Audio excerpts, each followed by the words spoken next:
aquela reação ali, além de tudo, ela tem um ΔH negativo, ela libera calor.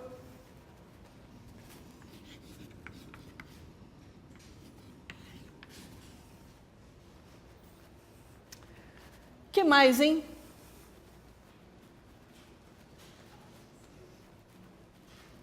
O que mais? Por que ela fica passeando?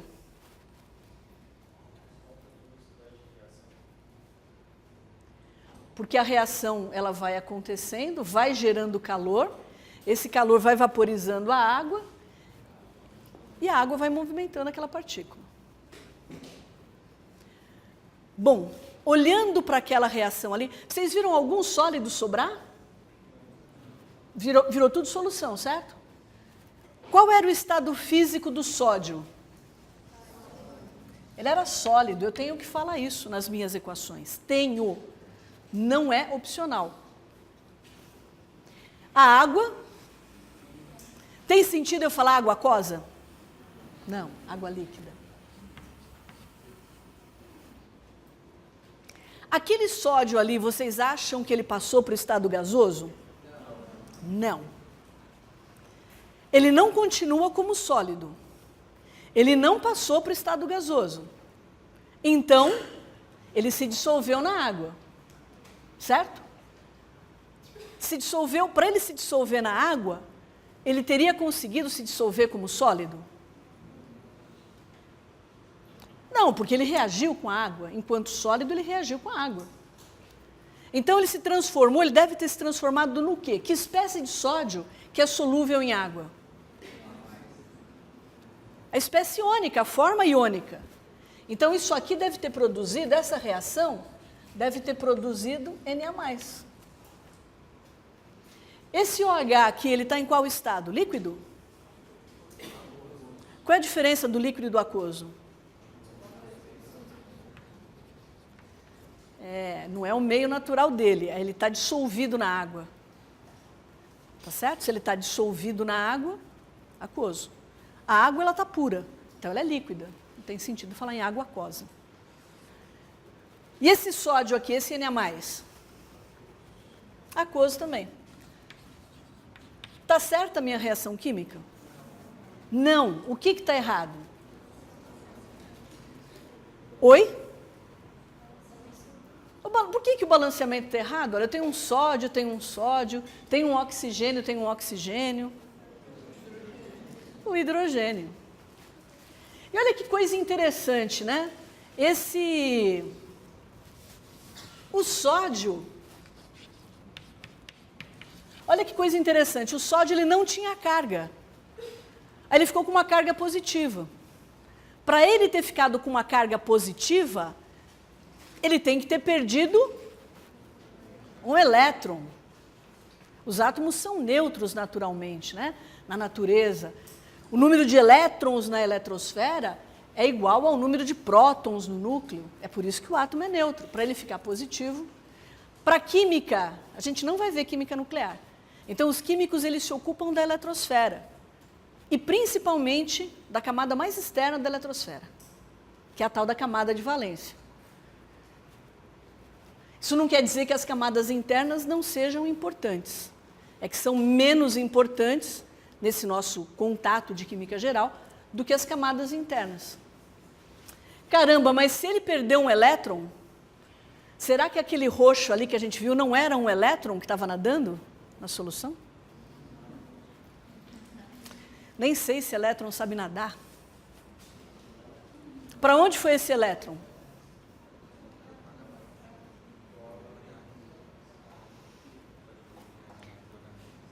Esse elétron foi para algum lugar que estava precisando de elétron.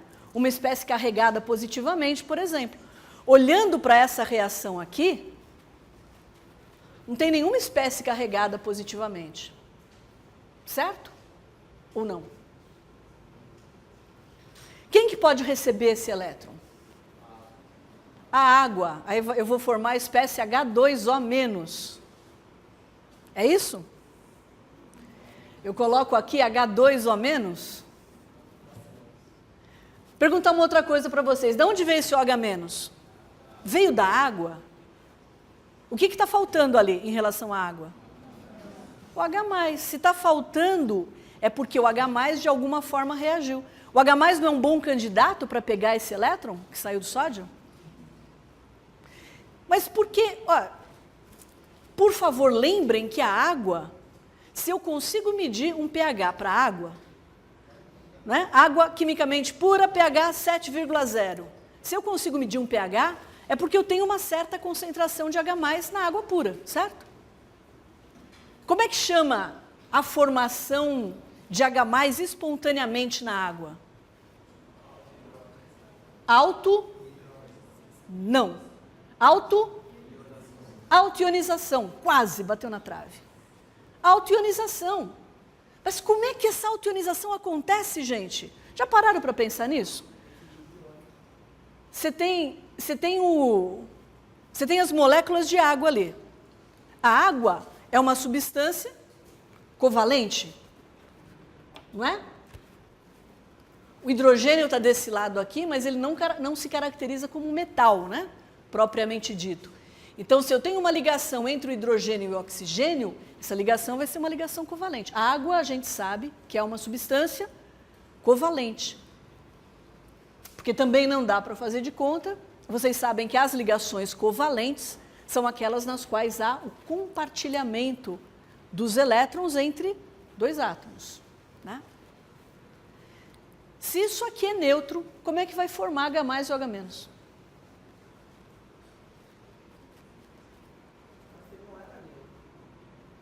Garanto para você que a molécula de água é neutra. Mas essa é a minha pergunta. Se a molécula de água, se ela é uma molécula neutra, e se a ligação covalente é uma ligação forte, como é que a ligação OH se rompe para formar H+ e OH-? Entendeu a pergunta? Vocês entenderam? A molécula de água é uma molécula neutra. A ligação entre o hidrogênio e o oxigênio é uma ligação covalente, é uma ligação forte.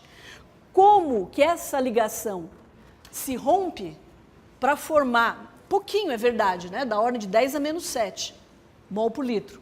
Mas como que essa ligação se rompe para formar essas espécies iônicas?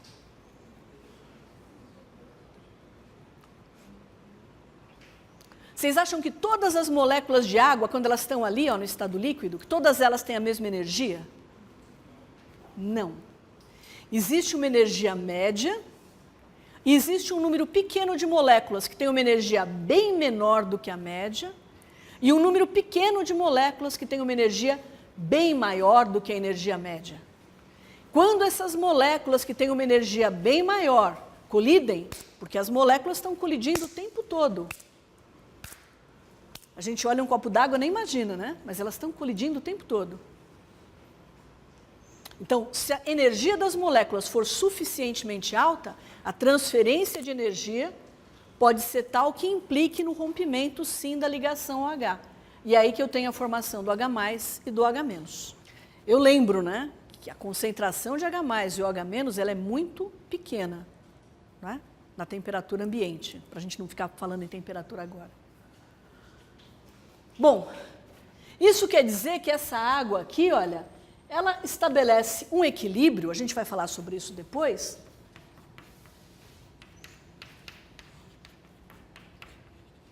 num tipo de reação que a gente chama de autoionização. Bom, esse H+ aqui, que na verdade eu tenho duas moléculas de água, se eu fosse escrever isso corretamente, como a gente vai fazer a partir de amanhã, eu coloco duas moléculas de água, uma doa um próton para a outra, gera H3O+. Então a gente vai discutir acidez e basicidade do ponto de vista de Bronsted-Lowry, né, que é uma outra definição. Por enquanto a gente está no universo de Arrhenius, né? Então eu tenho esse equilíbrio aqui. Esse equilíbrio, ele está favorecendo muito a água não ionizada, muito. Eu quase não tenho isso aqui. A concentração é muito baixa, da ordem de 10 a menos 7 mol por litro, muito baixa. 0,000001 mol por litro, muito baixa. Então, esse íon H+ aqui é um candidato ótimo para receber um elétron. Aí eu vou formar hidrogênio atômico. Porque ele é H+, vai vir um elétron que tem uma carga negativa. Vai formar hidrogênio atômico? Não. Talvez até forme, mas o que vai formar efetivamente são moléculas de água, porque o hidrogênio atômico ele seria muito reativo. Então, essa é uma reação na qual um elétron é transferido do sódio para a água, e a gente sabe que a água tem espécie receptora. Essa reação vai produzir esse íon, que é a oxidrila, o OH-, mais íon sódio, mais hidrogênio. Vocês não conseguem ver mais uma outra, além da fumacinha e do fato do pedacinho de sódio ficar passeando, vocês deveriam ter notado uma outra coisa aqui, que é uma efervescência.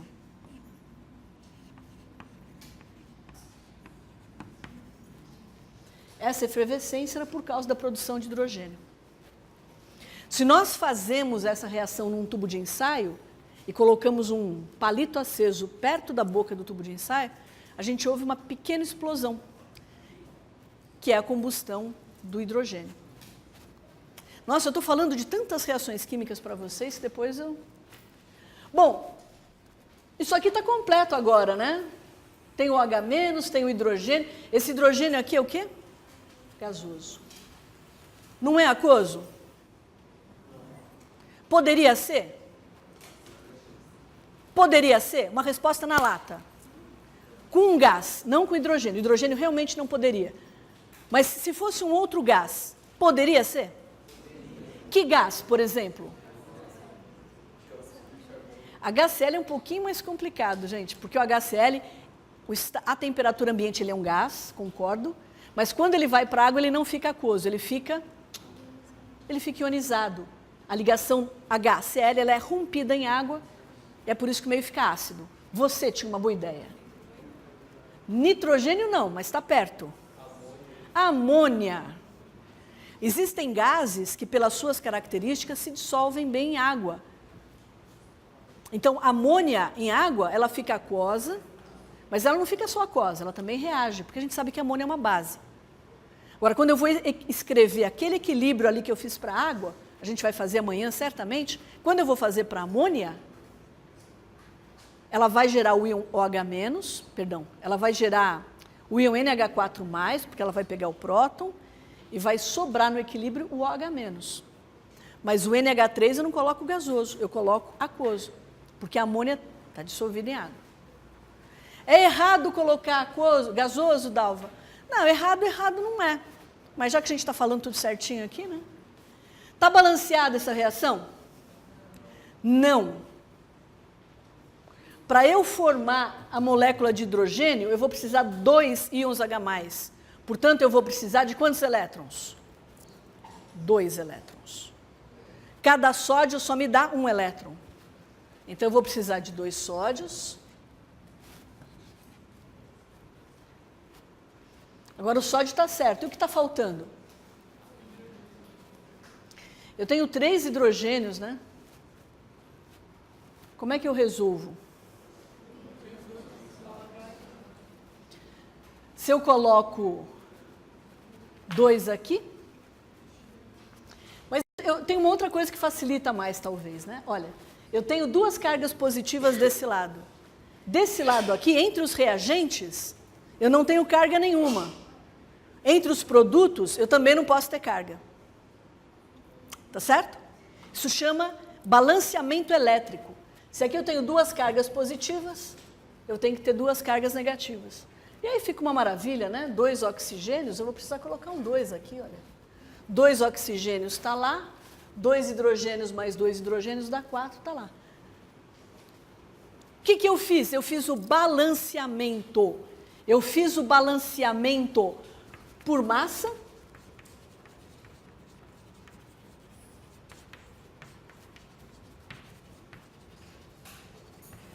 Isso quer dizer que o tipo e o número de átomos que participam da reação entre os reagentes tem que ser igual ao número e tipo de átomo entre os produtos. Se eu tenho 4 hidrogênios aqui, eu tenho que ter 4 hidrogênios aqui. Se eu tenho 2 oxigênios lá, eu tenho que ter 2 oxigênios assim. Se eu tenho 2 sódios, 2 sódios. E a outra coisa que eu tenho que verificar é o balanceamento por carga. O balanceamento por carga, ele me dá a condição na qual as cargas que eu tenho entre os reagentes tem que ser igual às cargas entre os produtos. Se aqui é neutro, aqui também tem que ser neutro. Se a somatória for zero entre os reagentes, a somatória entre as espécies nos produtos também tem que ser zero.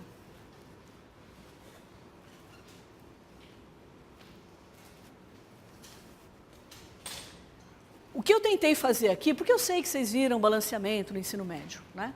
O que eu estou tentando mostrar para vocês é um olhar que vocês têm que ter para uma reação química para poder escrevê-la. Quem já sabia que sódio reage com água, dando hidrogênio e OH-, deixando meio alcalino, não teve que pensar nessa reação. Agora, eu vou dar reações diferentes para vocês. E vocês vão ter que olhar os reagentes e pensar que tipo de produto que vocês podem ter. É isso que eu espero de vocês. Então, uma reação clássica, por exemplo, em química, é a famosa reação de... É a última coisa que eu vou falar, tá? 30 segundos para mim. Nem copiem, por favor, só prestem atenção. É a famosa reação de neutralização de HCl por NaOH. Ácido hidroclorídrico sendo neutralizado por uma solução aquosa de hidróxido de sódio. Todo bom aluno do ensino médio escreve como essa reação?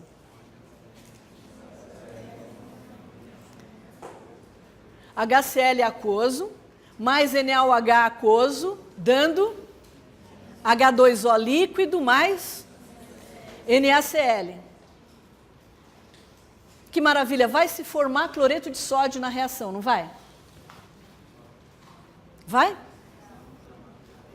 Por que que não? Não está na equação?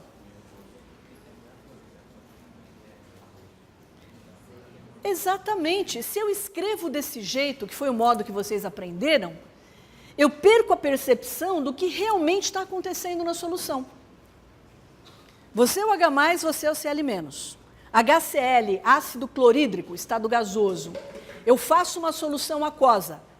É uma solução aquosa de ácido agora hidroclorídrico, está em água. Você está ligado ao cloreto em água? Como é que você está? Está ionizado. Você é o H+, o H3O+, e você é o cloreto, você é o Cl-, tá certo? Vocês dois, NaOH, sólido cristalino iônico. Por que que eu sei que é um sólido? E por que que eu sei que é iônico?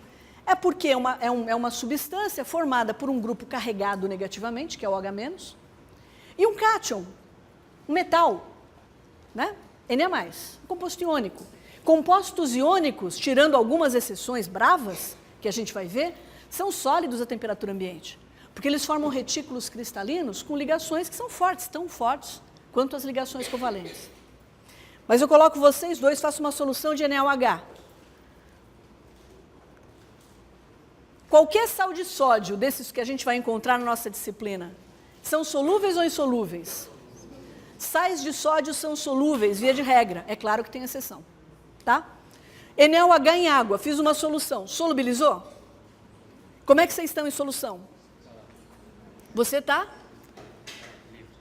Mas quem que é você? Você é o OH-, vai.